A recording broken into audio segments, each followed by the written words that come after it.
Sur différents registres. C'est vrai que ces termes sont souvent utilisés indifféremment. Hein. On les associe facilement aux gens du voyage, aux Roms, etc., aux Tziganes. Mais en réalité, ces termes ont tous un sens particulier, une histoire particulière, et ils désignent une réalité particulière, différente. Et ils ne peuvent pas se substituer les uns aux autres, contrairement à ce qu'on fait couramment.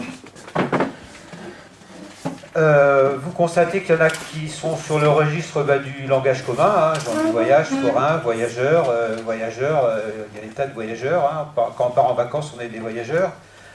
Semi-sédentaire, évidemment le terme sédentaire on connaît. Semi-sédentaire, du coup, voilà, ça existe aussi d'être semi-sédentaire. Nomade, c'est un terme aussi qui pendant longtemps du coup était très stigmatisant. Les nomades étaient autrefois confondus avec les romanichels, les bohémiens, c'était péjoratif. Aujourd'hui, c'est plutôt à la mode d'être nomade. Hein. On va visiter les nomades du désert, on a des téléphones nomades, etc. Et puis des termes qui sont plutôt sur le registre, on va dire, traditionnel, ethnique. Mais là aussi, on va découvrir en fait que certains de ces noms qui sont utilisés ont une histoire particulière, ont été construits et n'ont pas forcément exactement le même sens et ne correspondent pas non plus aux mêmes populations. Donc, pour commencer, on va parler des migrations tziganes. On va remonter un petit peu dans l'histoire. Et donc, vers le Xe siècle, on sait qu'il y a des populations qui sont déplacées. Alors, on ne sait pas encore exactement pourquoi. Il y a différentes explications et les spécialistes ne sont pas tous d'accord. Ça peut être la guerre, ça peut être des razzias de populations, des populations qui sont enlevées, qui sont déplacées d'une région pour mettre dans une autre à des finalités économiques, des mouvements aussi économiques, des migrations traditionnelles. Ce sont des populations qui, à l'origine, seraient venues du nord de l'Inde et qui auraient donc commencé à se déplacer à partir du Xe, XIIe siècle. Alors, ces migrations, elles vont se passer en plusieurs temps. Alors, le premier temps, c'est la migration un peu originelle, aux alentours du Xe siècle. Et progressivement, vers le XIVe siècle, il y a des populations qui vont arriver en Europe de l'Ouest. Alors, elles accompagnent, au départ, elles ont été pendant longtemps fixées, du coup, dans une partie de la Turquie, dans le nord de la Turquie, à la frontière du Caucase. Et du coup, avec les invasions ottomanes, une partie de ces populations vont continuer à se déplacer vers l'ouest. Et elles arrivent donc en Crète en 1322 et à Paris au XVe siècle en 1427. On a des textes précis qui racontent en fait l'arrivée de populations étrangères. Alors à l'époque, on les appelle égyptiens, sarrasins, hein, tous les gens qui arrivaient un petit peu de loin, qui n'étaient pas physiquement identifiés, c'était des sarrasins.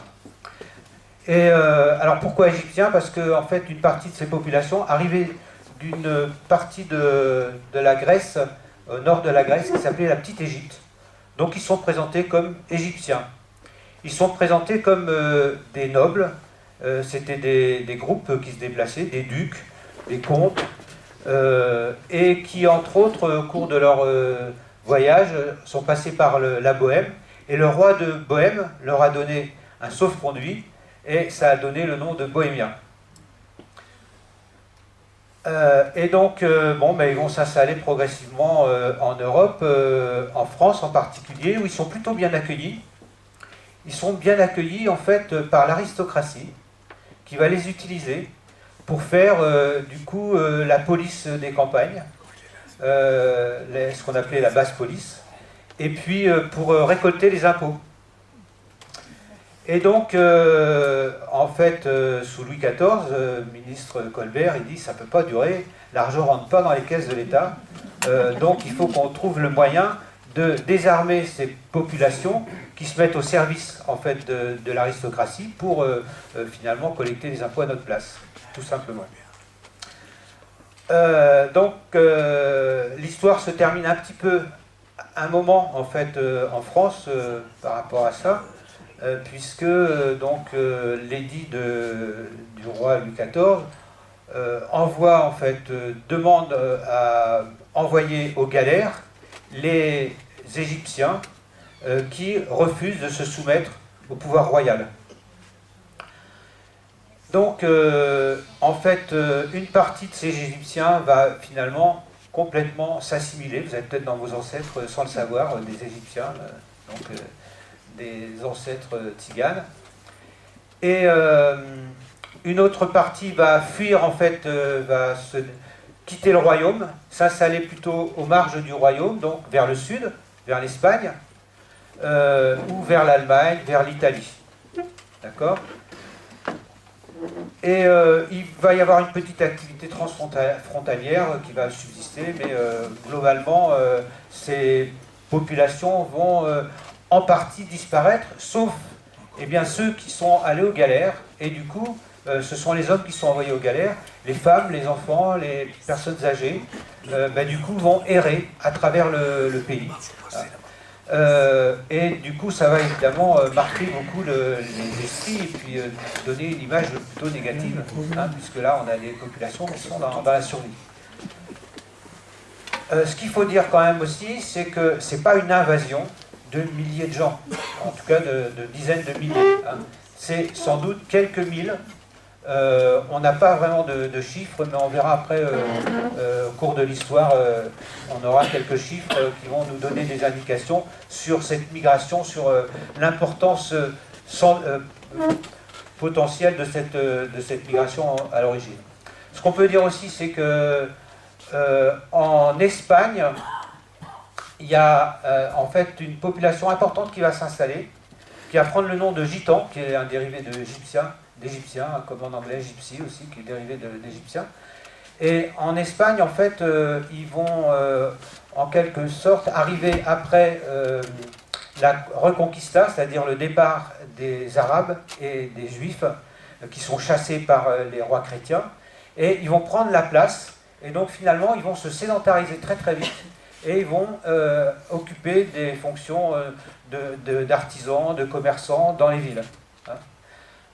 Pour autant, ils ne sont pas forcément toujours intégrés, pas toujours bien vus, et le roi d'Espagne, lui aussi, il a des visées politiques, il a besoin de meubler, de coloniser les pays d'Amérique du Sud, et donc il va utiliser cette population, il va proposer de les déplacer en Amérique du Sud. Sauf que la population locale, souvent, va s'opposer en fait, à ce déplacement, parce que du coup, ils vont perdre leurs boulangers, leurs artisans du village. Donc ça, c'est la première migration. On voit aussi qu'il y a des groupes qui vont se déplacer dans le nord, y compris en Angleterre, en Suède, en Finlande, etc., qui sont toujours présents. Alors, ce sont des petits groupes qui sont toujours présents. Donc ça, c'est la première migration. La deuxième migration, beaucoup plus récente, c'est au milieu du XIXe siècle. Au milieu du XIXe siècle, en fait, dans les principautés de Moldavie et puis de Roumanie, une partie de cette population qui avait été amenée, qui est arrivée, qui est venue avec les Ottomans, a été réduite en servage. Là-bas, il y avait un statut d'esclave, ça s'appelait esclave, mais c'est un système de servage. C'est un deal qui s'est fait entre les Ottomans et puis l'aristocratie locale, qui avait besoin elle aussi de main-d'œuvre. Et donc, une partie de cette population, du coup, va rester figée dans cette zone. Avec des statuts très très différents d'ailleurs, puisque ces Roms peuvent être des paysans, donc travailler sur les terres, etc. Mais ça peut être aussi des régisseurs, ça peut être aussi des enseignants. Donc on a tous les statuts là, sociaux parmi cette population. Et au milieu du XIXe siècle, il y a un mouvement anti-esclavagiste qui se propage un petit peu partout dans le monde, en particulier en Europe, en France, en Angleterre, etc. Et donc, eh bien évidemment, ça marche aussi en Roumanie. Et donc, on abolit le statut d'esclavage. Et donc, une partie de cette population, ce sont les plus aisés, ceux qui ont le plus la possibilité de se déplacer, qui vont partir vers l'ouest, mais pas simplement vers l'ouest. Ils vont aussi partir aux États-Unis, au Canada, en Australie, etc. En Argentine, où ils sont toujours présents aussi, aux États-Unis, où ils sont présents aussi, où ils sont identifiés. On est dans une société plus communautariste, donc les groupes roms continuent à être reconnus. En France, ce sont quelques familles qui vont s'installer principalement dans les villes, dans les grandes villes. En gros, c'est Paris, Marseille, Lyon, Lille. Et puis en gros, c'est tout. Il y a 2 ou 3 familles qui vont rejoindre le monde du voyage au début, d'autres qui vont quitter, ou qui vont se déplacer à travers le pays. Mais la plupart de ces Roms qui arrivent à cette époque-là, en France, on les appelle les Hongrois, puisque c'était l'Autriche-Hongrie, ils venaient d'Autriche-Hongrie en fait pour les gens. Et donc ils vont s'installer principalement dans des villes où ils vont rester. Il y a des quartiers encore à Lille ou à Marseille ou à Paris par exemple, à Montreuil, où il y a une communauté rom de sédentaires qui sont sédentaires depuis qu'ils sont arrivés. Donc ça c'est la deuxième migration. Alors ce qui est important aussi, elle se passe au 19e siècle, au milieu du 19e siècle. C'est intéressant peut-être de rapprocher les chiffres de la présence de populations itinérantes avec le nombre d'étrangers qui sont présents sur le territoire à ce moment-là, ou qui arrivent un petit peu partout d'Europe, où il y a de grands mouvements en fait, de migration. Donc on verra ces chiffres tout à l'heure, parce que c'est intéressant. Alors une troisième migration va se produire au milieu du XXe siècle. Pardon, avant je dois parler des Manouches et des Sinti. Ce sont ces familles qui sont arrivées en France au XVe siècle et qui ont quitté le territoire suite à l'édit royal et qui vont revenir à la fin du XIXe siècle, et bien tout simplement parce que l'Alsace et la Lorraine ont été annexées par l'Allemagne. Donc une partie de la population d'Alsaciens, y compris donc de Manouches et de Sinti, vont revenir en France. Et puis dans le Piémont, eh bien, la Savoie est rattachée à la France aussi. Et du coup, une partie de cette population qui vivait en Italie, qui était souvent transfrontalière, eh bien, va revenir en France. Alors, ce sont des familles qui ont conservé le nom français. En tout cas, celles qui étaient dans le Piémont. Des fois, il a été italianisé, puis revenu des noms français. Ce sont souvent des dérivés de prénoms, par exemple, Michel, etc. Les Manouches Sinti, souvent, ils ont des noms allemands. Et puis, parmi la population, en fait, déplacée, on va dire, alors pas de réfugiés, mais de rapatriés alsaciens, eh bien, certains vont finalement être identifiés comme des gens du voyage. Alors à l'époque, on ne parle pas de gens du voyage, mais ils vont être mélangés en fait à ces populations. C'est aussi une particularité en fait de l'histoire en fait française. Et puis une migration qui va arriver au milieu du XXe siècle, dont on parle très peu, puisque vous vous souvenez que dans les années 60, c'était pas encore la crise. Et il y avait déjà un rideau de fer entre l'Est et l'Ouest, mais il y avait des pays au milieu, en particulier la Yougoslavie, qui était non alignée. Et donc il y a eu des migrations en fait, de populations yougoslaves qui se sont déplacées vers l'Allemagne, la France, etc. Et parmi cette population, eh bien, il y avait des Roms. Alors comment on le sait? C'est les voyageurs qui nous l'ont dit. Ils nous ont dit, dans les années 60, on a vu arriver des Yougoslaves. Les Roms qui sont arrivés au 19e siècle, ils les appelaient les Hongrois, et ceux qui sont arrivés au 20e siècle, ils les appellent les Yougoslaves. Sauf que ces Yougoslaves, ils sont sédentaires. Hein, ils étaient sédentaires dans la société sous Tito, en société communiste de Yougoslavie. Ils sont restés sédentaires, ils sont venus travailler sur les chantiers, enfin, etc., en France.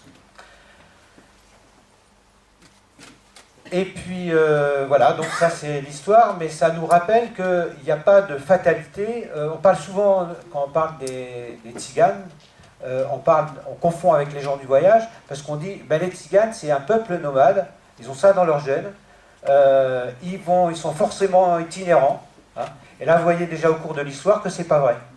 Hein, aux différentes périodes où ils sont arrivés, ou à la façon dont ils ont vécu dans les différents pays où ils ont été, eh bien, une grande partie d'entre eux sont sédentaires.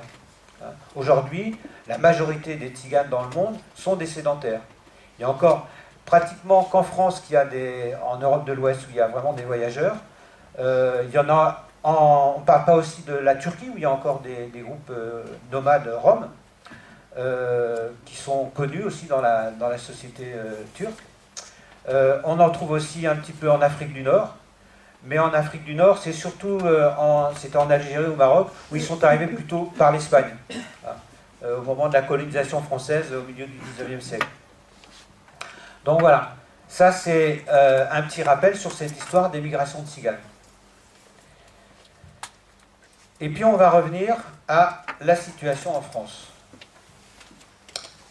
parce qu'elle est particulière. En fait, en France, du coup, il y a une population très hétérogène qui est composée de colporteurs, de journaliers, de marchands ambulants, de forains, qui font les manèges, les cirques, des nomades, qu'on identifie comme nomades à partir de la fin du 19e, qui sont tziganes ou non, des vagabonds, des mendiants, une espèce de... Voilà, on fait un amalgame un peu entre toutes ces populations qui sont itinérantes. Ils ne sont pas les seuls d'ailleurs. Et donc, c'est la réalité en fait en France au XIXe siècle et qui va perdurer jusqu'au milieu du XXe. En gros, jusqu'à la Seconde Guerre mondiale. Et la grande majorité de cette population, on le verra, ce sont des Français de souche, enfin, comme on dit. Alors, l'itinérance en France, donc, va subir un traitement par les politiques publiques très particulier. Tout au long du XIXe siècle, alors, peut-être rappeler que, en fait, dans les grands pays, la France c'est un des plus grands pays d'Europe de l'Ouest, à la fin du XIXe siècle, à peu près jusqu'à la fin du XIXe siècle, puisque l'Italie n'est pas réunifiée et l'Allemagne non plus. Hein, ce sont des petites principautés, donc voilà. Alors il y a la Russie qui est beaucoup plus loin, mais voilà. Et donc, tout au long du XIXe siècle, eh bien, on va surveiller la mobilité. On va rétablir des passeports de l'intérieur. Les passeports de l'intérieur, c'est ce qu'il y avait sous l'Ancien Régime, hein, avant la Révolution. C'est-à-dire qu'avant la Révolution, si on était noble, on pouvait se promener dans toute l'Europe, il n'y avait pas la notion de nationalité. En revanche, si on était un paysan, ben, du coup, on était attaché à une terre, hein, à un territoire et éventuellement à un seigneur. Et puis, les bourgeois, ben, ils vivaient dans les villes. Hein. Alors, ils se déplaçaient d'une ville à l'autre, éventuellement dans les campagnes, ce qui n'était pas toujours très facile pour eux. C'était souvent dangereux. Donc, ils ne sortaient pas beaucoup de leur ville. Et donc, la mobilité, c'était considéré comme dangereux. En particulier, au milieu du XIXe siècle, c'est aussi le livre ouvrier qui consiste à surveiller les populations ouvrières qui, du coup, au moment de l'industrialisation, on a besoin aussi de main-d'œuvre. Et donc, on a très peur que ces populations ne se fixent pas, changent de patron, enfin, etc., fassent des manifs, etc. Donc, on les contrôle. Et puis, carnet de circulation qui va perdurer pratiquement aussi, enfin, toute la première partie du 19e. On va créer ensuite un carnet spécial de saltimbanques pour les forains qui font les manèges, les cirques, etc.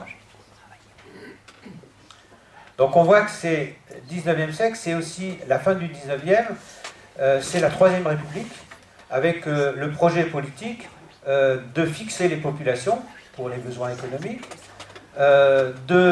aussi d'organiser le territoire, mais aussi projet plus positif, c'est de régler le problème de la pauvreté. Donc on fait des débats parlementaires, etc., pour poser le problème des pauvres. Qu'est-ce qu'on fait des pauvres? Comment on fait pour les aider, etc. Et donc, à la fin du XIXe siècle, il y a eu donc ces mouvements.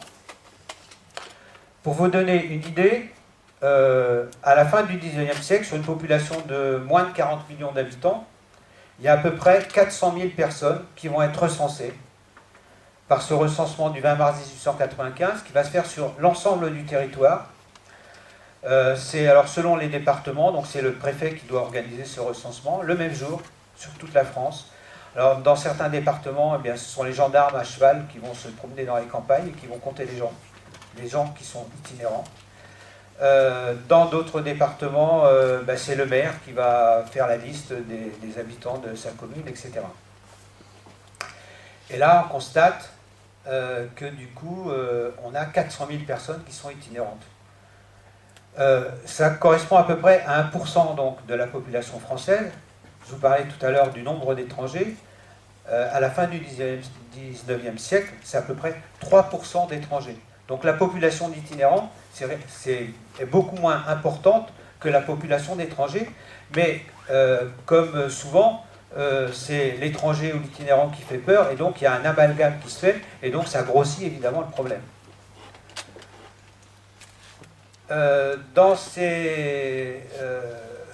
Alors oui aussi, au début du XIXe siècle, vers 1800, il y avait environ 27 millions d'habitants, et là on avait 3% d'itinérants et 1% d'étrangers.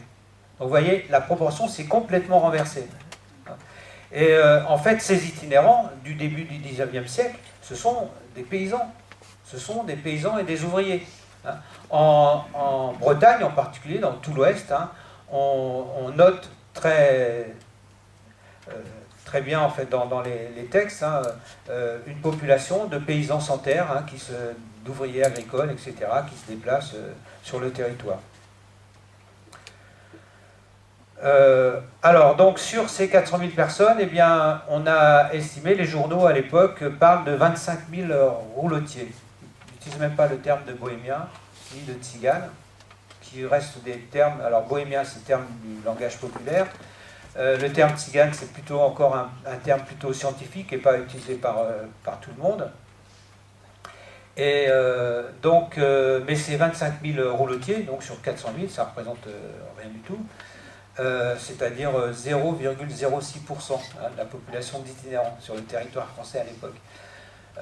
Et ils ne sont pas tous bohémiens, ils ne sont pas tous tziganes. Donc, dans la suite alors, ce recensement, il a été aussi, il s'est fait, je vous parlais du projet d'aide sociale, enfin d'organiser, c'est à la fin du XIXe siècle, c'est les mutuelles qui commencent à se créer. Et c'est aussi les mouvements étrangers, et donc il y a des campagnes de presse qui vont dénoncer en fait les invasions d'étrangers et de nomades qui sont sur le territoire. Et donc, et puis en même temps, donc, pour organiser aussi, la fin du XIXe siècle, c'est aussi le début du salariat, l'organisation du salariat. Et donc là aussi, on est dans l'objectif de salarier les gens, mais aussi pour qu'ils aient accès à plus de bien-être, mais aussi de les sédentariser. Et donc, le projet de loi, en fait, c'est de faire un tri, en quelque sorte, entre les bons pauvres et les mauvais pauvres. Et les mauvais pauvres, c'est forcément les étrangers et ceux qui sont itinérants. Donc on pense qu'ils ne veulent pas se poser quelque part. Et donc, c'est dans cet esprit-là qu'on lance ce recensement. Et dans la suite de ce recensement, eh bien, les brigades mobiles de police vont organiser, là aussi, un recensement, un fichage des nomades et des anarchistes. Puisque là aussi, c'est le début du XXe, il y a les attentats anarchistes, etc. Les brigades mobiles de police, ça vous dit quelque chose? C'est les brigades du Tigre, de Clémenceau. Et donc, voilà. Et là, du 18 mars au 31 juillet 1909, eh bien on recense moins de 8000 nomades. D'accord? Donc, vous voyez, entre l'impression qu'on a d'être envahi et puis la réalité des chiffres, hein, parce que c'est quand même un recensement assez exhaustif, eh bien, on a des chiffres qui sont quasiment enfin, très, très faibles, quoi. Mais ça va arriver dans la suite donc, de cette logique, hein, on a toujours cette mobilité, mise en place de dispositifs de contrôle, etc. Et le 16 juillet 1912, on décide que bon, la question sociale, c'est compliqué, faire le tri entre les bons pauvres, les mauvais pauvres, comment aider tout le monde, etc. La priorité, c'est les mauvais pauvres. Donc, comment on va faire pour les contrôler? Et donc là, on va créer deux statuts, enfin trois statuts en réalité. Un statut de marchand ambulant, donc ça vise les itinérants, hein. Une catégorie de forains et une catégorie de nomades. Alors, les forains, il faut être de nationalité française pour être forain. Ce sont les personnes qui n'ont ni domicile ni résidence fixe, contrairement aux marchands ambulants, qui eux sont ambulants, n'ont pas de magasin, mais ils ont une résidence fixe. Et ce sont les personnes qui veulent exercer la profession de commerçant ou d'industriel forain. Il faut savoir que c'est une corporation très organisée, hein. Il y a des syndicats, des journaux, etc. La grande majorité de ces forains, à l'époque, ce sont des gens d'origine sédentaire, hein. Ils ne sont pas étrangers. D'abord, puisqu'ils ne pouvaient pas être étrangers pour avoir le statut de forain. Et en fait, on va créer une catégorie de nomades où on va mettre tous les autres. Alors, ce qui est intéressant, c'est de voir qui sont tous ces autres. Alors moi, je suis allé voir aux archives départementales de Loire-Atlantique, j'en ai fait d'autres aussi, enfin, de Loire-Inférieure à l'époque, et j'ai découvert que ces nomades, eh bien, la moitié de ces nomades, donc c'est à peu près 1500 personnes, hein, eh bien, sont des travailleurs étrangers, tout simplement. Puisque ça peut être des forains ou des marchands ambulants, mais comme ils ne sont pas français, eh bien, ils n'ont pas accès au statut de forain. Donc, ils sont considérés comme nomades. Ce sont des gens qui travaillent dans des cirques, par exemple, hein. À l'époque, il n'y a pas la télé, donc il y a plein de cirques qui se promènent, souvent des cirques étrangers qui viennent d'Allemagne, de Russie, etc. Et donc, cette population va grossir le rang des nomades. C'est la moitié des nomades. Et dans l'autre moitié, là aussi, grosse surprise, eh bien, la moitié donc le quart de tous ces nomades, eh bien, ce sont des paysans. Des paysans, des artisans. Qui viennent de Bretagne, de Vendée, enfin dans la région. Ils sont pratiquement tous originaires de la région, hein. Et puis le dernier quart, ce sont des familles, mais là aussi, ce ne sont pas forcément des familles de tziganes, hein. D'ailleurs, le préfet de Loire-Atlantique va signaler que sur les 400 personnes qui ont été repérées, non, il en a, excusez-moi, c'est 200 et quelques, il constate qu'il n'y a aucun étranger et aucun tzigane, enfin aucun bohémien. Il dit aucun bohémien. Ce sont des familles voilà, qui se déplacent parce qu'ils n'ont pas trouvé de travail, ils n'ont pas de maison, etc. Donc vous voyez, sont réputés nomades, quelle que soit leur nationalité. Donc là, vous êtes un paysan français qui se retrouve dans la catégorie de nomade parce qu'il n'a pas de travail. Eh bien, il va être considéré quasiment comme un étranger. Il faut savoir que pendant longtemps, ils n'ont pas eu accès à la carte d'identité qui s'est créée dans les années 30. Hein. Ils n'avaient pas, même jusqu'aux années 50, ils n'avaient pas la carte d'identité. Ils ne pouvaient pas y accéder, alors qu'ils étaient français. Donc tous les individus circulant sans domicile, etc. Et par défaut, ne rentrant dans aucune des autres catégories. Donc ça, c'est la loi de 1912. Alors, il faut savoir qu'avec ce statut, donc, qui oblige les personnes de plus de 13 ans d'avoir un carnet nomade. Alors pour les forains, c'est un peu plus simple, hein, ils ont un carnet forain. En fait, il peut y avoir aussi, parmi les forains, il peut y avoir des représentants de commerce, par exemple, à l'époque. Hein, ça peut être des représentants de commerce. Le carnet nomade, du coup, il est obligatoire à partir de 13 ans. Et le chef de famille, qu'on va appeler le chef de clan, évidemment, puisque c'est forcément des gens différents, eh bien, doit avoir un carnet collectif sur lequel sont inscrites toutes les personnes qui l'accompagnent. Alors les personnes qui l'accompagnent, ça peut être les enfants de moins de 13 ans, mais ça peut être une personne qui a rejoint le groupe pour travailler, pour les suivre, enfin, etc. Ça peut être des routards, hein, ou comme on dit, des cheminots à l'époque, etc. Qui doivent eux aussi avoir le carnet nomade d'ailleurs. Hein. Et puis, s'ils ont un véhicule, eh bien, ils ont une plaque d'immatriculation spécifique, hein, qui identifie bien que c'est un véhicule de nomade et pas un véhicule lambda. Alors, ce dispositif, eh bien, en 1940, enfin même avant, en 1939, alors ça c'est un document que j'ai trouvé aux archives départementales, c'est un document de la 11e région militaire qui demande en fait au préfet de rassembler les populations itinérantes, les nomades, de les regrouper dans des camps. C'est avant la guerre, hein, donc c'est pas sous le régime de Vichy, soyons clairs. Et donc on va commencer à rassembler les personnes. Alors ici il y a eu des rassemblements à Montreuil-Bel-Air, enfin là ça a duré plus longtemps, il y en a eu au Croisic, il y en a eu un peu partout, dans plusieurs communes, je ne les ai pas tous recensés. En Vendée aussi, des petits camps, enfin, etc. Et dès que la France est occupée, ça ne prend pas longtemps, hein, quelques mois après, eh bien l'administration allemande, les Allemands vont demander à ce que ces camps soient conservés, qu'on y interne les nomades, puisque en fait, là, on parlait de nomades, hein, il ne s'agissait pas de... On ne ciblait pas une population étrangère, etc., même si dans la pratique, c'était quand même souvent le cas. Mais en France, aussi rappeler que ce statut de nomade qu'on a créé, il était censé ne pas avoir de connotation ethnique. Mais quand on lit les débats parlementaires qui ont permis de créer ce dispositif, on voit bien qu'il y a un marquage ethnique dès le début. Donc, l'administration allemande va demander à l'administration française de prendre en charge ces camps. Donc, en fait, une partie de la population française va être internée pendant toute la Seconde Guerre mondiale jusqu'en 1946, c'est-à-dire après Vichy, et donc après la libération. Donc, une partie de la population française va être internée dans des camps.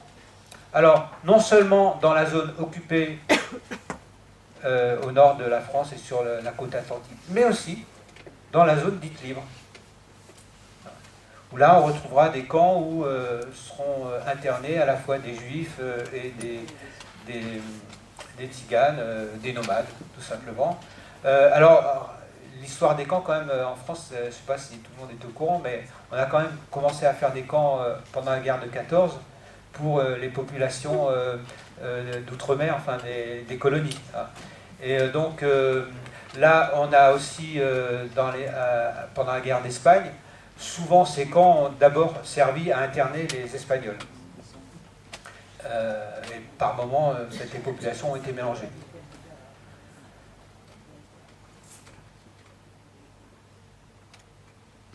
Il n'y a que la région italienne où il n'y a pas eu de camp.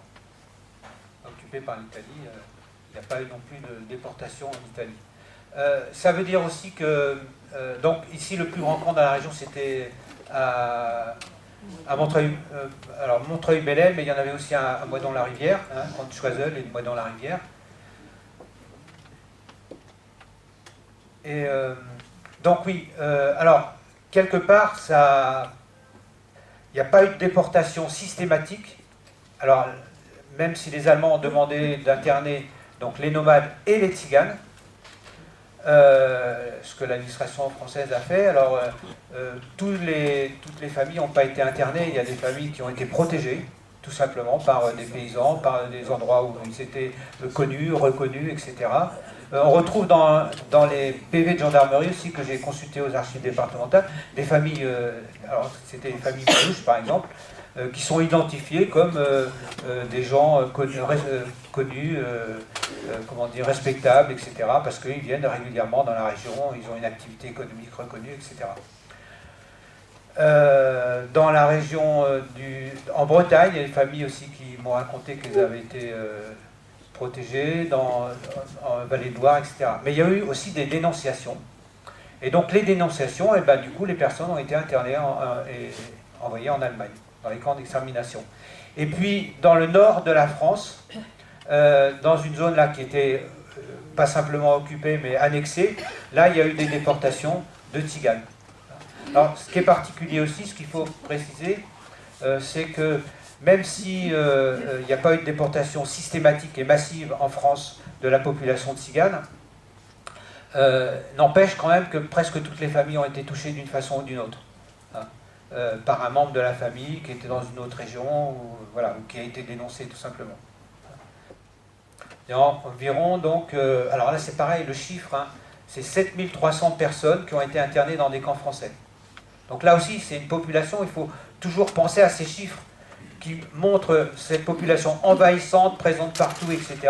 Et aujourd'hui, on a un petit peu le même problème encore, alors que finalement, ça représente deux fois rien, quoi. C'est vraiment une population très très minoritaire. C'est peut-être aussi pour ça qu'elle est si mal considérée et si mal défendue.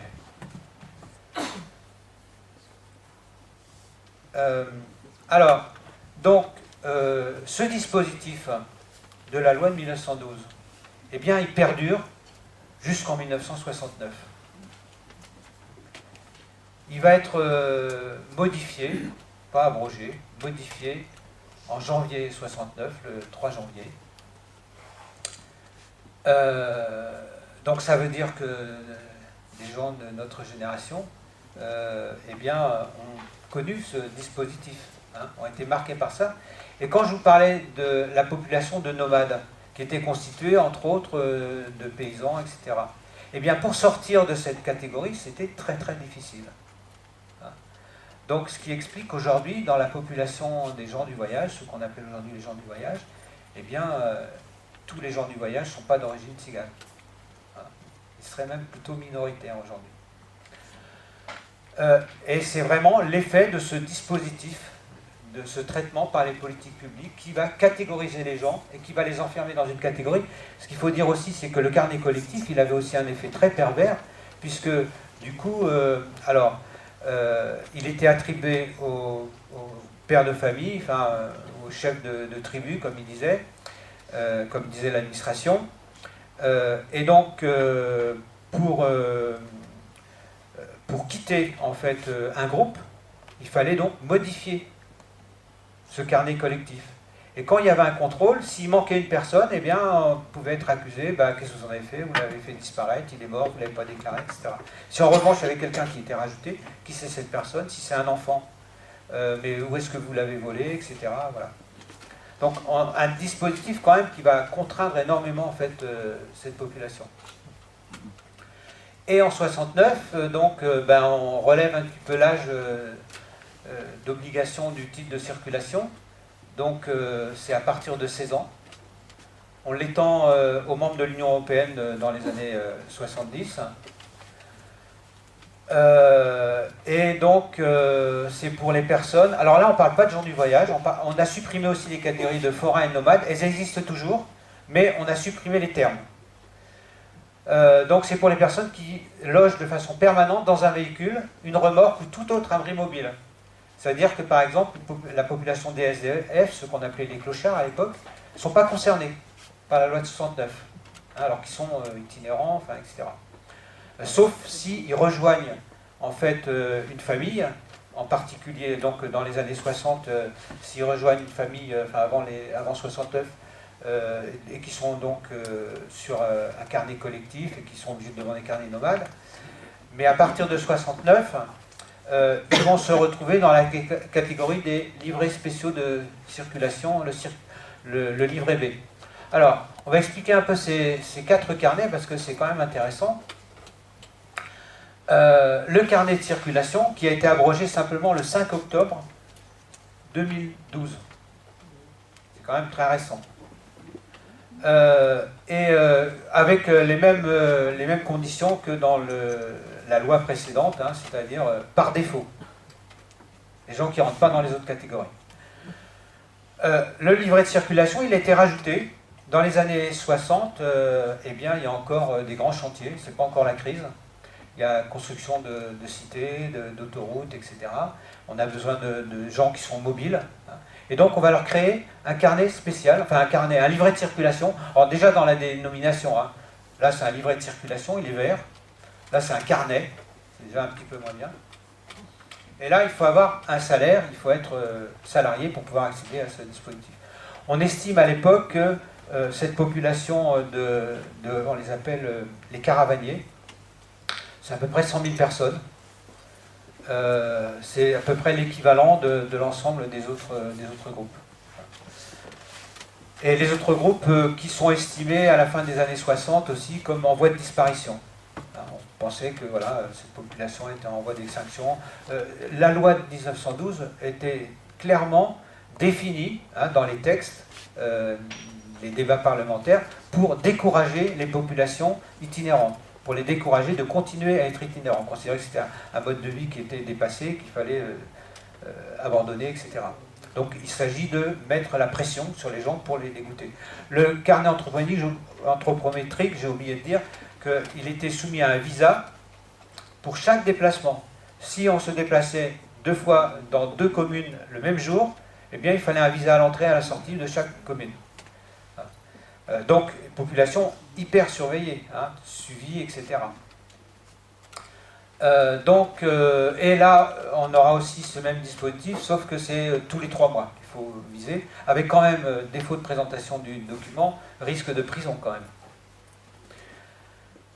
Donc, livret de circulation et le livret spécial qui va remplacer le livret forain, le carnet forain.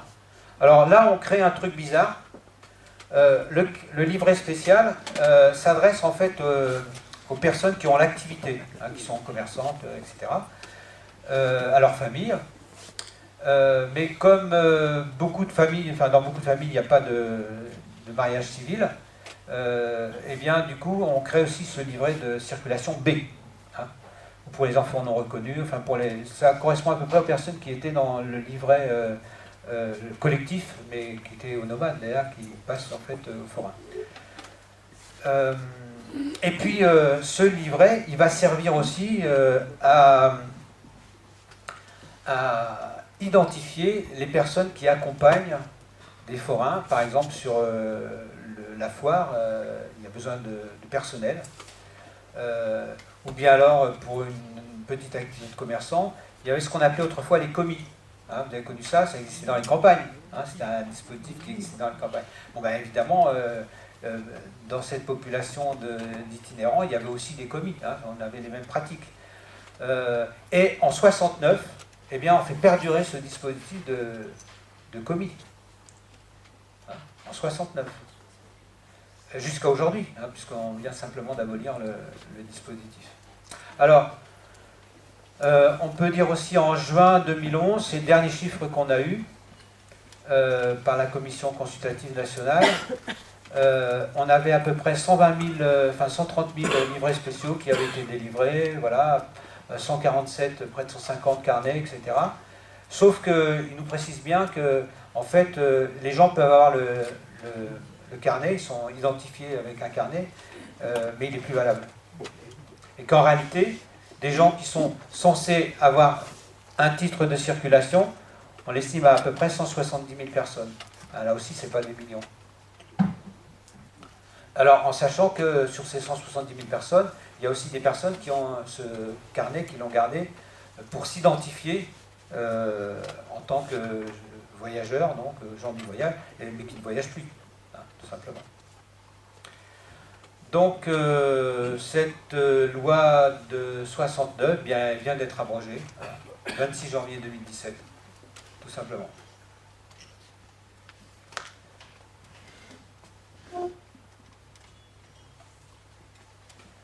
Alors, on a vu que en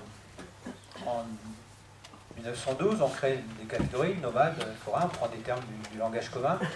En 69, on supprime les noms, mais on garde les catégories. Et c'est seulement en 90, on va faire une loi sur l'habitat Alors, en 90, c'est simplement un article dans une loi sur l'habitat précaire des personnes défavorisées. Et en 2000, on va faire une loi relative à l'accueil et à l'habitat des gens du voyage. C'est la première fois qu'on utilise vraiment le terme gens du voyage, qu'on va le définir surtout. Alors, on l'utilise depuis les années 60. Quand on parle des gens du voyage, on a l'impression que ça a toujours existé. Hein. On parle du peuple du voyage, donc du coup, ça fait vraiment l'impression que ça a toujours existé. Le terme gens du voyage, il date des années 70, tout simplement. Avant, on ne parlait pas de gens du voyage. Le terme voyageur pouvait être utilisé en interne, mais on utilisait soit des termes bohémiens, etc. Ou nomades, ou forains.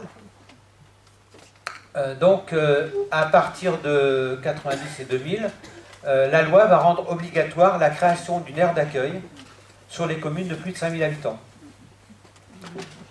Donc, l'État et le département participent à la réalisation de ces aires d'accueil, avec une prise en charge de 70% des coûts en cas de réalisation, dans les délais fixés, et avec une aide aussi pour la gestion de l'air.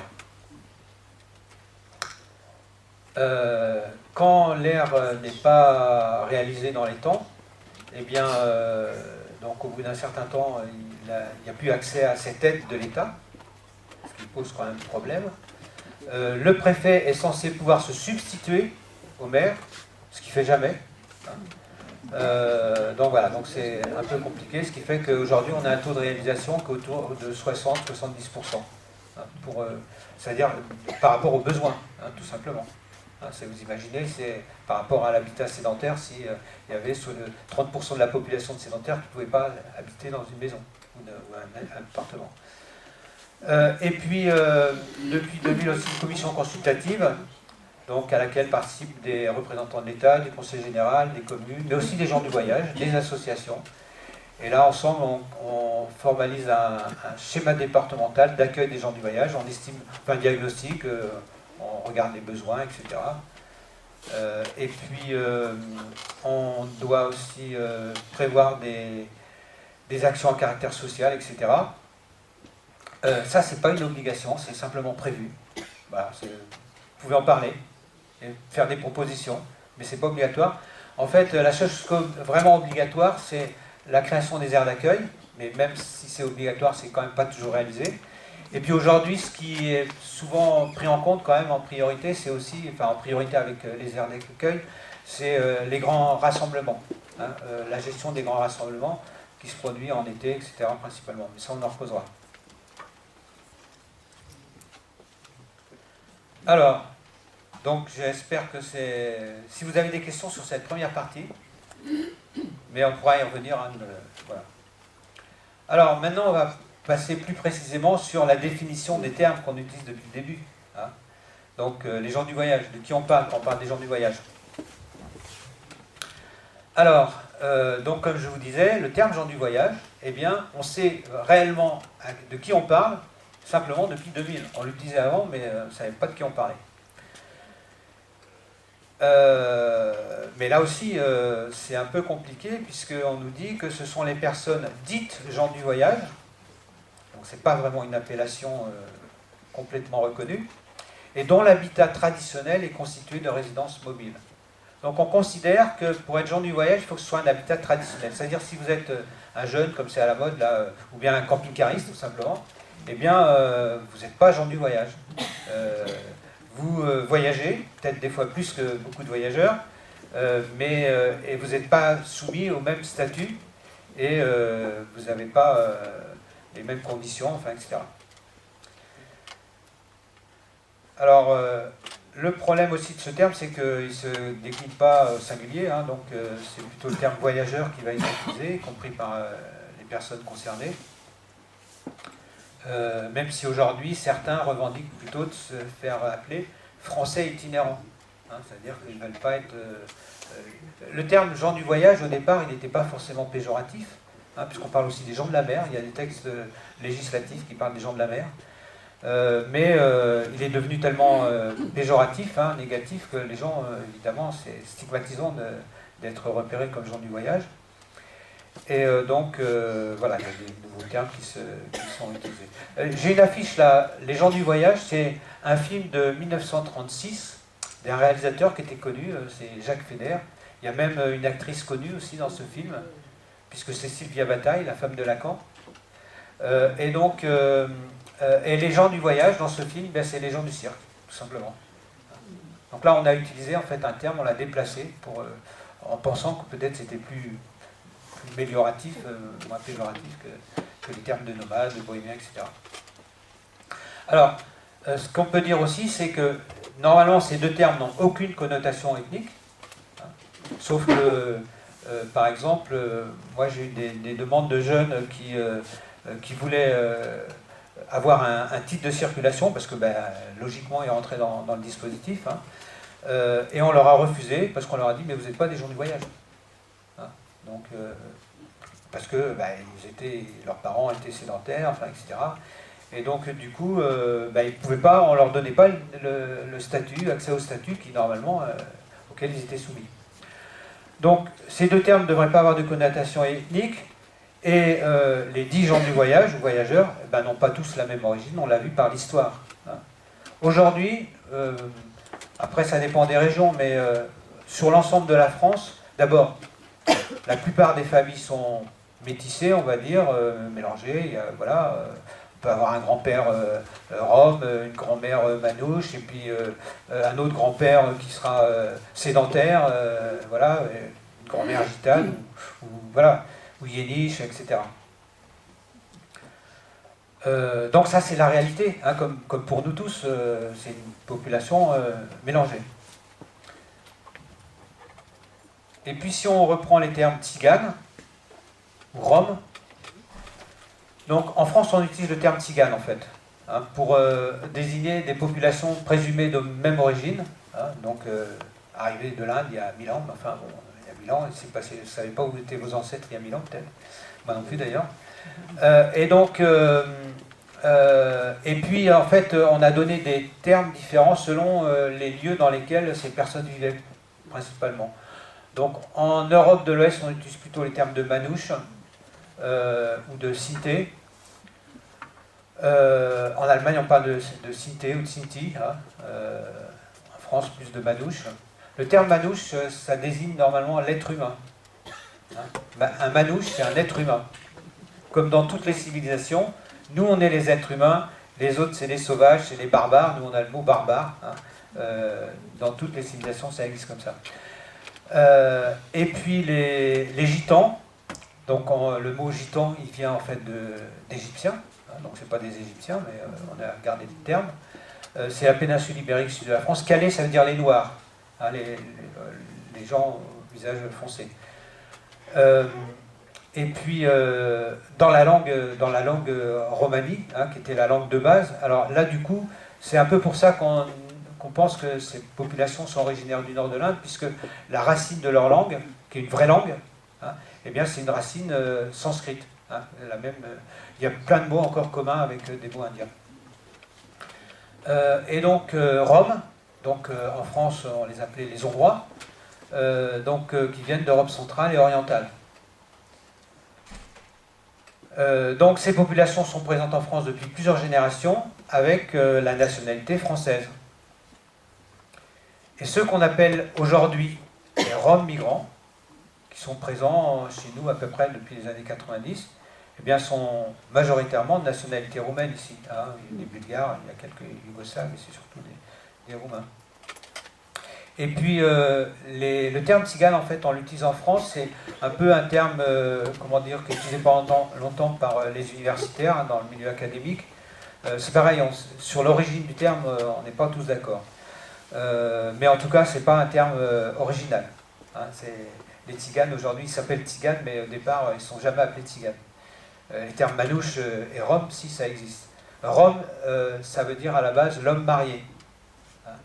On est un rom que le jour où on est un homme marié. Enfin, marié avec une épouse et des enfants, mais pas forcément mariage civil. Et donc, le terme rom, il est aussi utilisé comme générique par les institutions européennes, à la place du mot tzigane en France. Donc, ce qui crée des fois aussi de la confusion. Alors, là aussi, il faut rappeler que tous les tziganes ou roms ne sont pas itinérants. les Roms qui viennent de Roumanie, ils n'étaient pas itinérants en Roumanie. Il y avait quelques groupes, mais très très minoritaires. Les Gitans, très majoritairement aussi, ils étaient sédentaires. Même si dans le sud de la France, il y a beaucoup de familles qui vivent en caravane, c'est plus parce que c'est un habitat pratique et puis très, comment dire, pas cher, ça c'est autre chose, mais plus facile, enfin, plus facile à moduler. Si on a des enfants, on rajoute une caravane, plutôt plus facile. Donc voilà, donc tous les tziganes ne sont pas des itinérants, et les gens du voyage, ni des gens du voyage, ni des gens du voyage, tout simplement par leur statut administratif. Et puis il y a d'autres termes qui sont utilisés, alors c'est un mot que j'avais utilisé déjà au début là, tout à l'heure, le mot yéniche. Donc ce sont des vrais itinérants, on pourrait presque dire que c'est devenu un peuple du voyage, mais ils sont originaires d'Europe du Nord et d'Allemagne. C'est les descendants des mercenaires qui se mettaient au service des principautés en Allemagne lorsque le pays n'était pas unifié et qu'il y avait besoin là aussi de police, de collecteurs d'impôts, etc. Et qui donc, quand le pays s'est unifié, ils ont perdu leur boulot et ils sont souvent reconvertis dans les manèges. Et alors d'abord les manèges des chevaux en bois, parce que les bourgeois voulaient faire comme les nobles, monter sur des chevaux en bois. Et puis après, quand la mode est passée, c'était les enfants qu'on a mis sur les petits chevaux en bois, et ça existe encore. Et puis il y a aussi des Yéniches qui sont originaires d'Allemagne, puisque donc il y avait aussi une population itinérante, de population comme chez nous, des travailleurs, des ouvriers, des colporteurs, etc. Et donc, qui eux sont plus pauvres, et pendant longtemps, en France, parmi les gens du voyage, on les appelait les vanniers. En Alsace, il y a encore beaucoup. En Suisse, il y a aussi beaucoup de Yéniches. Et puis là aussi, une petite histoire par rapport aux Yéniches. Pendant longtemps, jusque dans les années 70, en Suisse, les femmes Yéniches étaient stérilisées pour pas qu'elles puissent avoir d'enfants. Donc ça, c'est aussi la façon dont ces populations ont été traitées. Donc Baringré-Pirdé, ça concerne, c'est pour identifier, c'est des termes madouches pour désigner les voyageurs non tziganes, par exemple les forains, etc. Et les Tinkers, eh bien, ce sont des Irlandais qui nomadisent depuis le XVe siècle quasiment en Angleterre, depuis qu'ils ont été chassés par les colons anglais en Irlande, et puis les grandes misères qui ont eu lieu en Irlande, et donc qui sont nomades depuis plusieurs générations, plusieurs siècles, qui sont très très mal considérés, c'est leur Romanichel, quoi, c'est les bohémiens des Anglais, comme nos bohémiens du 19e.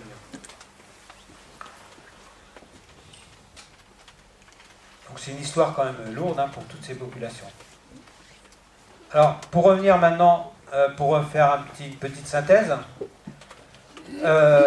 donc on a en France mis en place en fait un dispositif, on a fait des catégories administratives. Alors on fait évidemment, comme partout, la différence entre les Français et les étrangers, mais ça veut dire que quand même les migrants n'ont pas le même statut que les nationaux.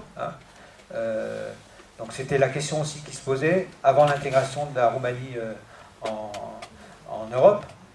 Et donc les Roms roumains n'avaient pas accès au même dispositif que les gens du voyage, par exemple. Ils ne pouvaient pas être gens du voyage, tout simplement. Et donc on a vu qu'en 1912 et en 69, on a continué à faire une distinction entre les sédentaires et les non-sédentaires. Et parmi les non-sédentaires, la différence entre les forains et les nomades. Les forains qui ont une activité déclarée, aujourd'hui, jusqu'en 2017, livret spécial, et puis pour les nomades, carnet de circulation. Donc là, on a bien des catégories juridiques qui sont indépendantes de l'origine ethnique. Ça, c'est le dispositif administratif, on va dire. Et puis, si on applique sur ces catégories des catégories ethniques telles qu'elles sont définies par les ethnologues, ceux qu'on appelle, nous, les tziganologues, un peu pour se moquer d'eux, parce que pendant longtemps, ils se considéraient comme les seuls spécialistes. Et puis, les gens du voyage, ça n'existait pas. Donc, pour l'administration et avec les gens du voyage, les tziganes, ça n'existait pas. Et pour les milieux universitaires, les gens du voyage n'existaient pas, mais il n'y avait que les tziganes. Donc, finalement, ça produit aussi, là encore, de l'amalgame, hein, dans les deux sens. Donc là, comme je le rappelais tout à l'heure, qu'on soit Manouche, Cité, donc Rome, Gitan-Calais, etc., on peut aussi bien se retrouver du côté des sédentaires que des non-sédentaires. Et la majorité des tziganes dans le monde, hein, 90% sont des sédentaires. Quel que soit le lieu où ils vivent. Il y a quelques itinérants encore en Argentine. Et puis les Yiddish, hein, là aussi, pareil, qui sont... Alors là, c'est un schéma, évidemment, qu'aujourd'hui, ces catégories n'ont plus vraiment de sens, hein, dans la mesure où les familles sont mélangées, évidemment. Et puis, il y a ce qu'on pourrait appeler l'identité de voyageur.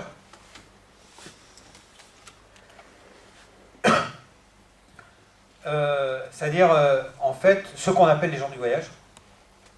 Et ça ne concerne pas tous les non-sédentaires, parce que comme je vous disais tout à l'heure, en fait, les SDF, par exemple, on dit aujourd'hui, eh bien, ne rentrent pas dans cette catégorie. Parce que ils sont itinérants, ils sont mobiles, ils ne sont pas fixes, mais ils ne vivent pas dans un véhicule. Alors, par exemple, un SDF qui vit dans sa voiture, normalement, il était soumis à la loi de 69. Mais on ne lui demandait jamais d'avoir ce document. Hein. Et puis là aussi, par rapport à la mise en place du RMI, quand le RMI a été mis en place, au début, les gens du voyage, eh bien, personne n'en voulait. Puisque donc c'était géré par les CCAS, et du coup, on disait, non, ils sont itinérants, ils ne sont pas d'ici, donc voilà, c'est pas à eux de nous en occuper. Donc, pendant longtemps, c'était la CAF de Paris qui prenait en charge les voyageurs. Mais aujourd'hui encore, c'est compliqué. Et avec l'abrogation, ça va être encore plus compliqué.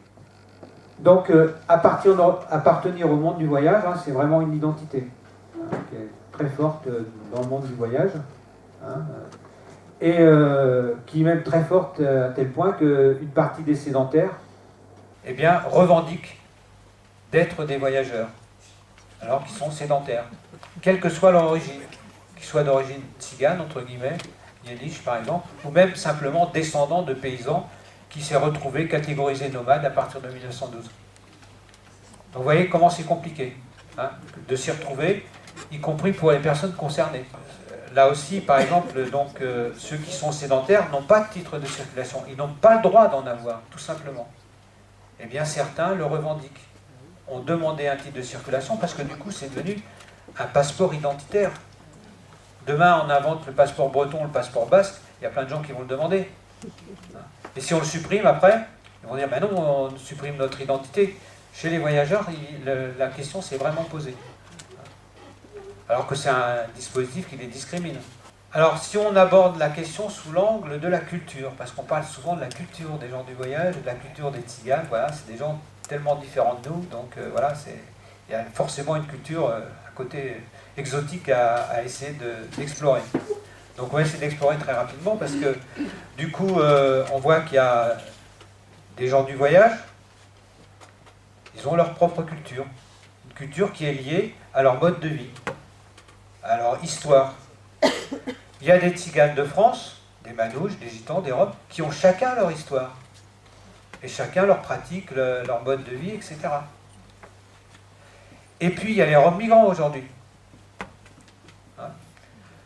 Donc, ce qui réunit toutes ces populations, d'un point de vue culturel, on va dire, mais qui réunit encore la majorité de la population mondiale, et sans doute aussi chez nous, au moins en fait au début du siècle, c'est la famille communautaire, hein, c'est les liens familiaux, c'est l'importance de se retrouver en famille.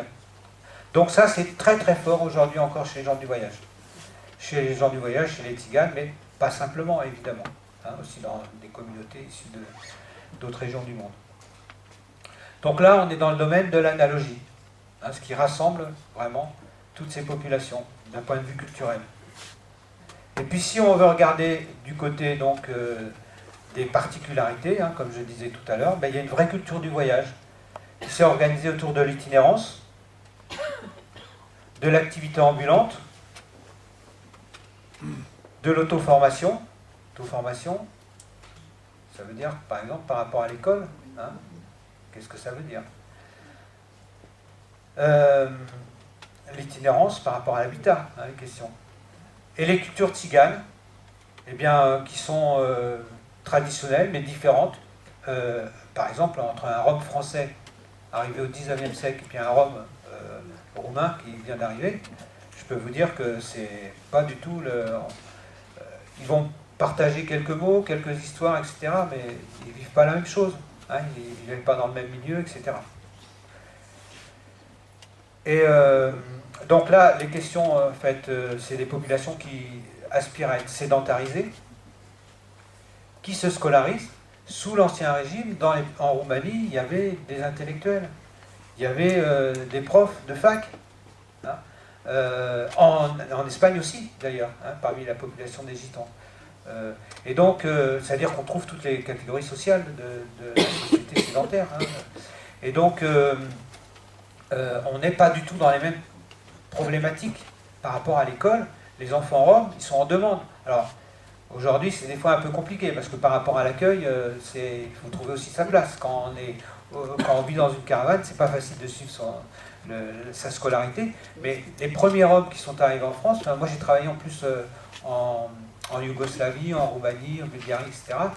Je peux vous dire que la majorité de la population rom, en plus j'y suis allé avant les années 80, même dans les années 70, la majorité de ces populations étaient complètement scolarisées. Je rappelle qu'il n'y a qu'en France que l'école n'est pas obligatoire. Nous, on a la scolarisation obligatoire. Aujourd'hui, avec les nouvelles lois, là, c'est pas toujours clair pour tout le monde. Alors, on me demande de faire une pause. On va faire la pause maintenant. Mais les cultures tziganes, c'est des cultures. Donc, et chacune d'entre elles est spécifique. Et chacune d'entre elles demanderait en fait d'en parler déjà toute une soirée, quoi. Donc c'est un peu compliqué. Donc du coup, c'est vrai que c'est pour ça que je limite un peu mon objet, c'est de faire le point de quoi on parle, de qui on parle, et puis du coup de parler quand même de ce qui nous concerne en premier, c'est-à-dire nos concitoyens. Donc là, du coup, je vais parler de l'organisation sociale et de l'itinérance. Donc ce qui est propre vraiment à la culture du voyage en France, qu'on soit tzigane ou pas. Tout simplement. C'est vraiment une culture qui appartient du coup à tous ces groupes, quelle que soit leur origine. À partir du moment où ils sont liés au voyage, ou ont été liés au voyage. Donc, cette organisation sociale, elle tourne autour de 3 pôles. Donc, le premier, c'est le groupe familial. C'est vraiment ce qui est le plus important. C'est à partir de là que tout se construit. L'identité. L'identité, est-ce qu'on est manouche, est-ce qu'on est gitan, ou est-ce qu'on est voyageur tout simplement, quelle est notre activité, enfin, etc. Donc on construit une identité. C'est aussi un lieu d'éducation. Mais là aussi l'éducation, hein, vous allez me dire, mais oui, mais ils sont mal habillés, ou ils ne font pas l'école, etc. L'éducation, c'est comme partout. Hein. C'est-à-dire qu'il y a des familles qui accordent beaucoup d'importance à l'éducation, puis d'autres où finalement on laisse plus ou moins les choses faire. Eh bien, chez les gens du voyage, dans la culture du voyage, c'est pareil. On a des familles, je pourrais vous donner des tas d'exemples, mais on ne va pas avoir le temps, où on a vraiment des différences énormes entre la façon d'éduquer les enfants, le rapport qu'on a aux autres, etc. La notion de solidarité. On parle aussi souvent de la solidarité, voilà, les gens du voyage sont solidaires, pour aborder la question du communautarisme, par exemple, si on a le temps. La solidarité, elle est d'abord familiale. C'est-à-dire, il n'y a pas de solidarité, il n'y a même pas de conscience, en fait, il n'y a pas de conscience politique d'appartenir à une communauté. Cette conscience, elle commence à apparaître, et des fois, elle prend plutôt une vision religieuse que politique. Donc là, c'est pareil, ça pourrait amener des discussions. Voilà. Donc, le deuxième pôle, qui est lié au premier, c'est l'activité économique. L'activité économique, c'est d'abord d'assurer les besoins de la famille, les besoins basiques de la famille, pardon. Et donc, eh bien, c'est aussi la nécessité d'être disponible, puisque la priorité, c'est la famille. si on est en activité, par exemple, je donne toujours cet exemple, si on fait les marchés ou la braderie de Lille, il paraît qu'en 3 jours, on peut faire un chiffre d'affaires qui permet de vivre toute l'année. Ça, on l'a répété plein de fois. Eh bien, si ce jour-là, pour certains voyageurs, il semblerait que ça soit vrai, hein, quand ils ont eh bien, si ce jour-là, ou la veille, la grand-mère décède, ou simplement tombe malade, eh bien, on laisse tout tomber. Hein, il est hors de question de ne pas être présent. Donc, c'est l'activité économique, elle nécessite d'être disponible, ce qui explique aussi la difficulté pour certains à avoir un travail salarié. C'est-à-dire qu'on a aujourd'hui des voyageurs qui sont salariés, mais qui ne veulent pas de CDI. Ils veulent un CDD, parce qu'ils ne veulent pas avoir l'impression d'avoir un fil à la patte, comme ils disent. C'est aussi la multi-activité, parce que du coup, si une activité ne fonctionne pas, ou c'est en fonction du lieu où on est, par exemple, on ne va pas à la braderie de Lille, mais on va faire autre chose. Donc la capacité à changer d'activité. Et puis le troisième pôle, c'est l'itinérance. Mais ce n'est pas l'itinérance simplement, c'est l'ancrage. Parce que chaque voyageur a un lieu d'ancrage. Tous les voyageurs sont de quelque part. Ils sont tous de quelque part. En France, ils sont tous de quelque part. C'est des marins qui ont un port d'attache. Ils ont tous un port d'attache. Alors, qui n'est pas forcément reconnu par... ils peuvent être, par exemple, de Nantes, et puis ils ne sont pas reconnus comme étant nantais, tout simplement. Mais eux, ils savent qu'ils sont nantais, et les autres voyageurs savent que ce sont des nantais. Ou des chapelains, voilà. Comme ça qu'on dit, hein. Et donc, l'itinérance ancrage, ça veut dire qu'il faut des aires d'accueil. Hein, donc les familles se déplacent et puis ont besoin d'avoir des lieux d'accueil. Malheureusement, il n'y en a pas assez. C'est aussi la pratique aujourd'hui des grands rassemblements. Alors, des rassemblements religieux, mais ça peut être aussi des rassemblements corporatistes. Il y a des associations de voyageurs qui fonctionnent que sur le rassemblement corporatiste, économique. Et puis, c'est aussi le besoin d'habitat adapté. Parce que comme je vous dis, comme il y a un ancrage, il y a un endroit où il faut pouvoir se poser. Il faut que cet endroit il existe. Alors là, c'est en fonction des moyens. Ceux qui en ont les moyens, il n'y a pas de problème.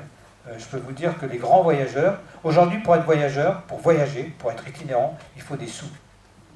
Il faut avoir un bon véhicule, une bonne caravane, et il faut avoir de l'argent pour mettre de l'essence dans les véhicules. Donc ça, il y a plein de voyageurs qui ne voyagent plus rien que pour ça. C'est pas qu'ils ne veulent pas, c'est qu'ils ne peuvent pas. Donc, du coup, ceux qui ont les moyens, ils ont des fois plusieurs lieux d'ancrage, tout simplement. Hein, des maisons, des terrains, etc. Et puis, il y a ceux qui n'ont rien du tout. Et puis, donc, si on inclut, en fait, cette culture du voyage dans l'ensemble de la société majoritaire, hein, celle des sédentaires, des gadgets. Les gadgets, vous avez déjà entendu ce terme, hein, qui n'est pas péjoratif, c'est compliqué. Normalement, un gadget, c'est quelqu'un qui n'a pas la chance d'être un Rome. C'est-à-dire, c'est un barbare. Pour nous, dans notre culture à nous, quand on définit les nous et les autres. C'est nous et les autres. Donc, cette société majoritaire, qu'est-ce qu'elle demande au groupe familial? Aujourd'hui, on est dans la logique d'une famille nucléaire. Hein, les parents, les enfants, et puis c'est tout. Donc là, du coup, quand on fait du suivi social, par exemple, les grands-parents, c'est leur problème. On ne s'occupe pas des grands-parents, on s'occupe des enfants. Il faut qu'ils aillent à l'école. Il faut que, voilà, on axe notre vision du suivi social sur la famille nucléaire, qui est le modèle majoritaire aujourd'hui en Occident, mais pas dans le monde. Ensuite, par rapport à l'activité économique, aujourd'hui, il y a une partie des voyageurs qui sont obligés d'être dans le RSA. Et donc, qu'est-ce qu'on demande dans le RSA? Eh bien, c'est d'être dans une activité rentable, de développer son activité. Hein, on le voit que ce n'est pas du tout la logique. Hein, si on est obligé d'arrêter parce qu'il y a quelqu'un de malade, tant pis. Hein, donc, là, il y a une pression sur la production, sur la productivité, qui est en fait incompatible ou difficile à gérer pour beaucoup de voyageurs. Pas pour tous, hein, mais pour beaucoup. Et puis, par rapport à l'itinérance, l'ancrage, c'est la question de l'urbanisme. Hein, est-ce qu'il y a des aires d'accueil? Est-ce qu'il y a de l'habitat adapté de prévu? Bon. Comment on gère les grands rassemblements? Hein, alors, c'est d'ailleurs, est-ce qu'on prévoit des espaces ou est-ce qu'on laisse aussi, ça peut être aussi une question, hein, cette question des rassemblements, il faut bien voir qu'il y a une dimension politico-religieuse, on va dire, hein, plus ou moins communautariste ou sectaire, pas systématiquement, mais qui peut prendre cette forme-là. Donc c'est des vraies questions, hein, autour de cette organisation. Donc la diapo suivante, c'est un peu pour montrer la diversité sociale. Donc sur la première ligne, on a en fait des gens qui sont plutôt dans la contrainte. Ils vivent la contrainte. Que ça soit une sédentarisation ou une itinérance, ils sont dans la contrainte. Que ça soit aussi le rapport à la culture, ils sont dans la contrainte. Le statut, quand il y avait le système qui vient d'être aboli, là aussi c'est pas simple, on a des familles qui n'avaient plus de carnet de circulation. Hein, parce qu'ils ne voyageaient plus du tout. Et bien ils se retrouvaient finalement dans l'illégalité. Et pas choisi. Et puis, c'est cette difficulté de se repérer. Qu'est-ce qu'on est? Parce que quand qu'on soit manouche, gitan ou n'importe quoi, quand on est très pauvre, qu'on ne peut plus voyager, on n'est pas reconnu par les autres voyageurs parce qu'on n'est plus voyageur, donc on a perdu une forme de dignité, et on est mal vu par les autres gitans ou manouches parce que finalement on est des pauvres. Donc on est exclu. On est exclu par la société des sédentaires et on est exclu par le monde des voyageurs ou par le monde communautaire, entre guillemets, hein, par sa tradition. Donc ça, c'est un vrai problème. Les problématiques, c'est autour de l'activité informelle, évidemment, scolarité incomplète, habitat précaire, etc., et forcément dans une économie de survie. Le rapport au monde sédentaire, il n'est pas simple non plus. Hein. C'est une hostilité réciproque, des voisinages qui peuvent être conflictuels, une méconnaissance mutuelle, hein, et puis une culture qui est considérée comme marginale, et souvent qui est enfermante. Hein, c'est-à-dire que, du coup, on fait comme les anciens ont fait. Hein. On a du mal à s'intégrer, entre guillemets, dans la société sédentaire, avec des conséquences de discrimination, etc. Alors, c'est évidemment la population la plus nombreuse au regard de l'aide sociale, ce qui fait que souvent, on voit les gens du voyage que sous cet aspect-là, parce que c'est ça qu'on voit le mieux, hein, qu'on voit le plus. Donc effectivement, ça va alimenter tous les préjugés, etc. Mais on a aussi, dans cette population, hein, et on le sait aussi d'ailleurs avec les autres populations précaires, hein, qu'il y a des gens qui sont complètement hors du système d'aide sociale. Hein, soit parce qu'ils ne veulent pas être contrôlés, soit parce qu'ils sont tellement à côté que finalement ils ne sont même plus accessibles. Par exemple, pour la scolarité, on a des familles où les enfants ne sont pas du tout scolarisés. Bon, dans le département, c'est de plus en plus rare, ça existe encore. On a dans ces groupes-là, on a dans certaines régions encore des familles qui vivent en caravane à chevaux, en roulotte à chevaux. C'est pareil, c'est très très largement minoritaire, hein, c'est pareil. Mais ça ravive aussi les images et la présentation. Et puis au milieu, on a tous ces voyageurs qui sont dans une itinérance revendiquée, alors pour différentes raisons, qui sont dans une itinérance économique, souvent saisonnière, avec des possibilités de lieux d'ancrage, je veux dire en fonction de ses moyens, etc., qui utilisent les heures d'accueil, les grands rassemblements, etc., et pour lesquels, là du coup, on n'est plus dans le livret, dans le carnet de circulation, ou l'ancien statut de nomade, on était dans un livret forain, qu'on considère encore comme le livret forain, qui était fonctionnel, c'est-à-dire qu'on en a besoin pour aller sur les marchés, par exemple, hein, mais aussi identitaire. C'est-à-dire que moi, je peux vous raconter des familles qui Je parlais tout à l'heure d'une famille qui, au XIXe siècle, avait été identifiée lors d'un contrôle, etc. Et le gendarme précise bien que c'est une famille honorable, enfin, etc. C'est des manouches. Eh bien, dans cette famille-là, il n'y a jamais eu personne de nomade. Ils ont toujours revendiqué d'être des forains, et même des industriels forains. Et aujourd'hui encore, ce sont des forains. Et pour eux, ils n'ont rien à voir avec les nomades. Ils n'ont rien à voir avec les autres voyageurs. Hein. Et ils font une distinction sociale, même éventuellement un rejet, hein, d'une autre partie des voyageurs. On connaît ça aussi avec le rapport avec les Roms. Donc là, on est dans des problématiques, on est dans de l'activité déclarée, presque systématiquement, plus ou moins régulière, des fois pas trop rentable, quand je parlais tout à l'heure des problèmes de rentabilité, de productivité. On est dans des stratégies de préservation, c'est-à-dire on essaye de se préserver, et du coup ça peut mener jusqu'à des formes de communautarisme, voire de sectarisme.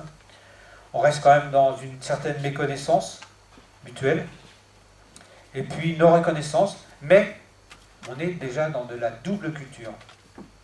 Alors ça peut être de la double culture, c'est forcément de la double culture. Voyage, quand je dis double, c'est pas double, c'est triple nécessairement. C'est la culture du voyage, puisque ça fait partie de son identité, montrer qu'on est un vrai voyageur, il est à la fois tzigane et voyageur. On pourrait dire ça. Dans une forme de hiérarchie symbolique qui existerait. Donc on est dans la culture du voyage, dans la revendication d'être encore en lien avec la tradition. Alors ça peut être là aussi très symbolique, hein, puisque parler à un jeune manouche de jazz manouche, ça lui prend la tête. Il va plutôt être aujourd'hui dans le rap ou dans des trucs comme ça. Mais, et puis dans la culture majoritaire. Moi je peux vous donner des tas d'exemples de jeunes voyageurs qui vont vous parler manouche quand ils sont entre manouches, et qui, s'ils sortent au restaurant, vous êtes incapable de dire qu'ils sont manouches.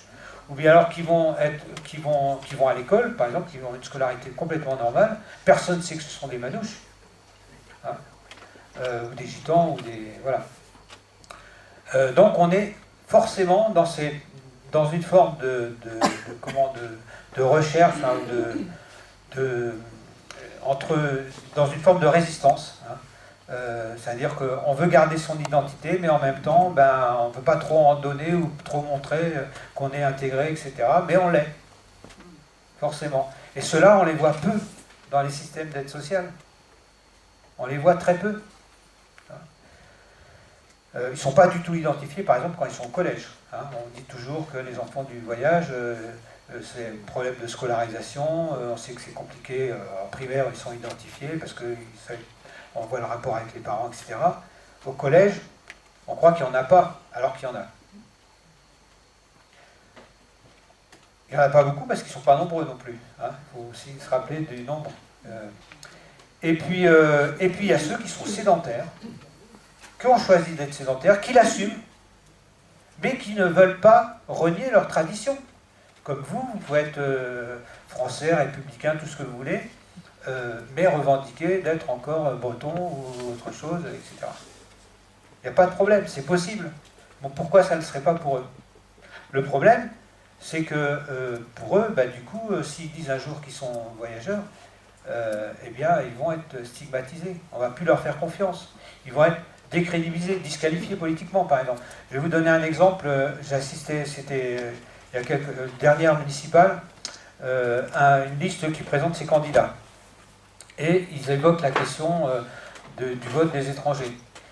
Et donc, là, du coup, moi, titre, je pense au statut des voyageurs, que j'ai oublié de dire que la loi de 69 ne leur permettait pas de voter avant 3 ans. C'est complètement impossible pour n'importe quel Français, hein, alors qu'ils sont Français. Bon. En plus, ils avaient aussi un quota pour être dans une commune de rattachement, enfin, etc. Ça, vous pourrez le trouver dans le livret, tout expliqué, etc., ou bien dans l'autre document qui est encore mieux. Et donc, mais qui est plus cher. Et du coup, ils sont disqualifiés. Et donc, je pensais à cette meeting politique où il y a des candidats qui présentent, je parle du vote des étrangers, donc j'évoque la question des voyageurs. Et là, à la tribune, il y a un des candidats qui prend la parole, langue de bois, très bien, enfin, oui, c'est un problème, voilà, mais c'est pas, il y a d'autres problèmes, enfin, etc. Et tout à coup, il s'arrête.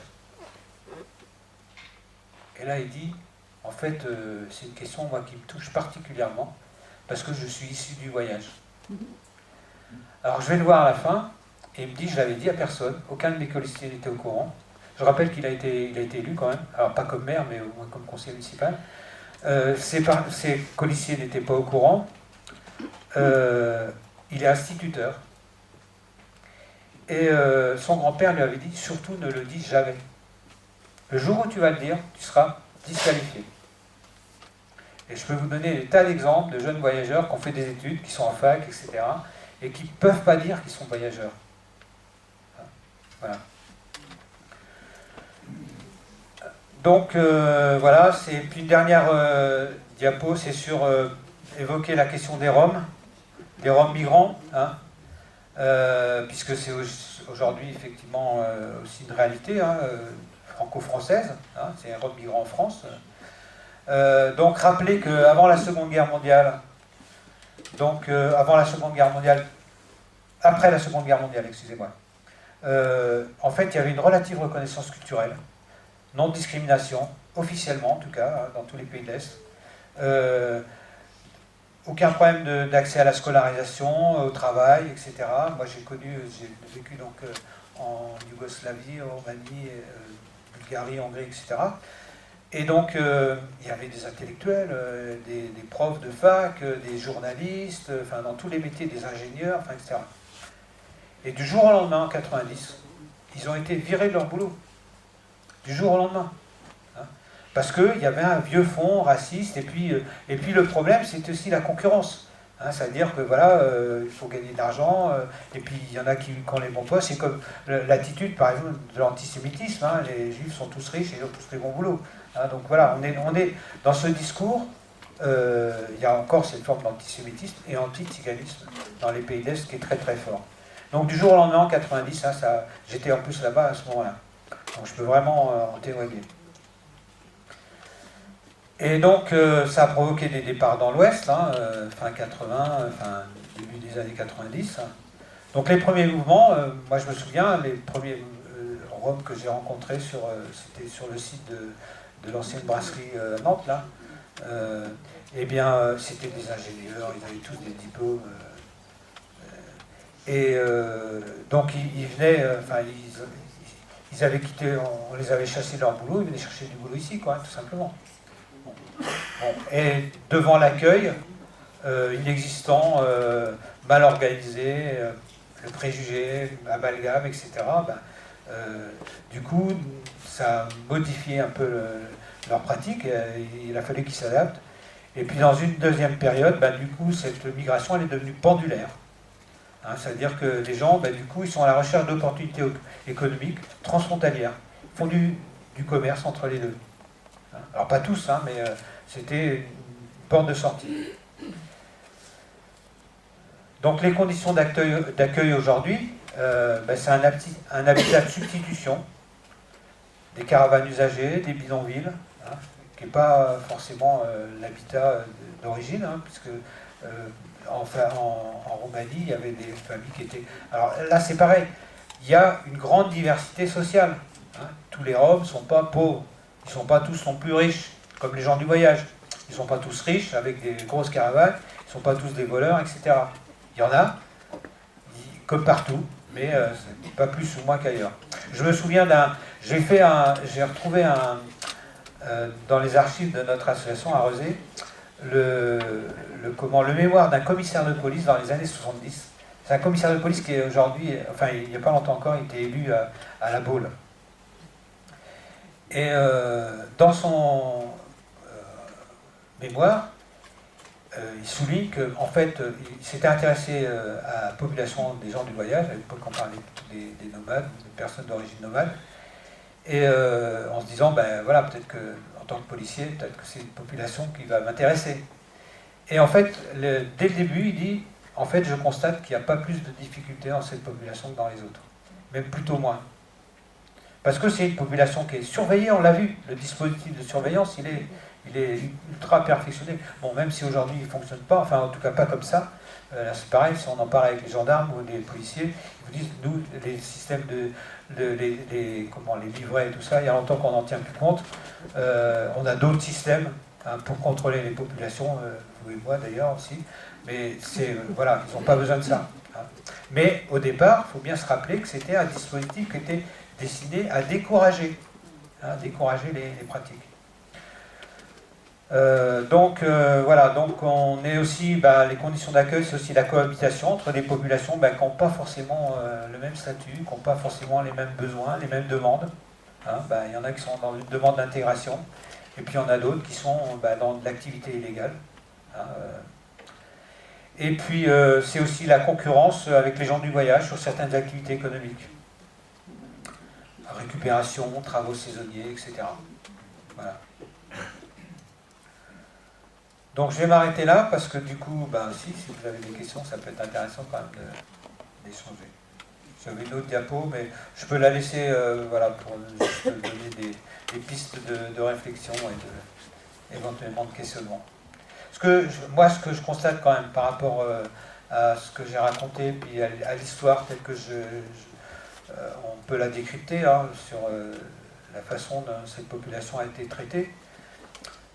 En fait, avec notre refus, on a quand même refusé d'ethniciser. On est une république où il y a une seule communauté, c'est écrit dans notre constitution, où il y a une seule langue, qui pose problème quand même aussi pour les langues régionales. Et donc on a refusé d'ethniciser pour respecter les principes de la République, mais en même temps on a créé une catégorie fourre-tout qui quelque part assigne les gens à cette communauté, une forme de communautarisation par assignation, de populations très très différentes, mais qui aujourd'hui, du coup, se retrouvent avec une identité commune et avec le même rejet. Et donc, du coup, ça crée une relation à la société majoritaire qui reste compliquée. Et c'est là qu'on voit qu'on a un système d'intégration qui finalement quand même catégorise les gens et les assigne à une place où il est des fois difficile de sortir et puis qui provoque aujourd'hui, on peut en parler par rapport, moi je pense par rapport à la religion, à une forme de repli identitaire. Voilà, maintenant si vous avez des questions.